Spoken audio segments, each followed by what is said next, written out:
the man met a god for the very first time. To his surprise, the reason was simple: the world the god had created was far too fragile, and so the god tossed him in to help fix things. When John woke up again, he found himself in a strange forest. Right away, he decided to test the magic the god had given him. The first thing he tried was the most basic spell, detection. Once he cast the spell, all the collectible resources nearby lit up before his eyes. When he got closer, the spell even revealed detailed information about each item. John gathered up everything he could find, but one round-shaped stone caught his attention. Thinking it might be something rare, he picked it up only to realize it was actually monster dung. What shocked him even more was that this monster dung could be sold for 5 silver coins. John quickly brought all the materials he had collected to a local shop. The shopkeeper was so stunned, he could hardly speak. He couldn't understand why such a skilled resource collector like John would be in such a backwater place. So, he tried to hire John for a job, travel to the eastern mountain and collect some mithril ore. If John succeeded, the shopkeeper promised to pay him 360,000 EUB. But he warned him, the mountain was crawling with dangerous monsters. John, however, wanted to test his strength, so he set out immediately. Strangely enough, after exploring the mountain for over 2.5 hours, he didn't run into a single monster, or even the smallest animal. Still, that wasn't such a bad thing. With no enemies to fight, John decided to pick up the pace. But just as he burst out of the woods, he came across something unexpected. A massive, bottomless-looking crevice. Not watching his step,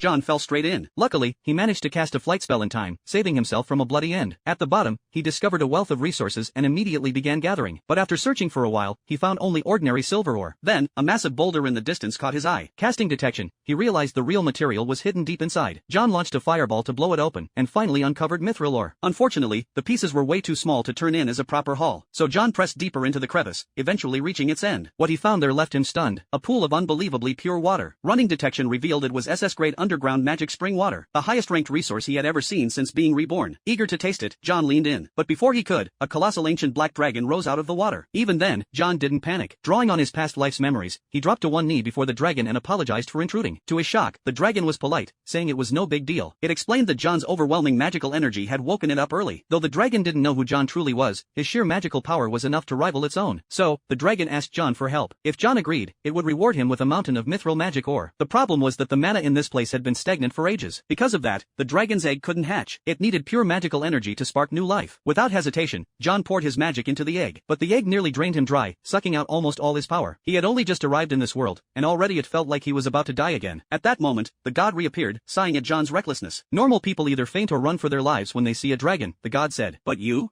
go and help hatch its egg. Still, the god admitted he was pleased. He had spent hundreds of thousands of years trying to stabilize this world, yet achieved nothing. But John, in one reckless act, had shifted the balance dramatically. With the god's aid, John's body was instantly restored. When he woke, he saw the freshly hatched baby black dragon before him. As thanks, the great dragon not only gave him a trove of ore, but also entrusted its child to travel with John. John panicked a little. He had never raised a child before. Could he really care for a newborn dragon?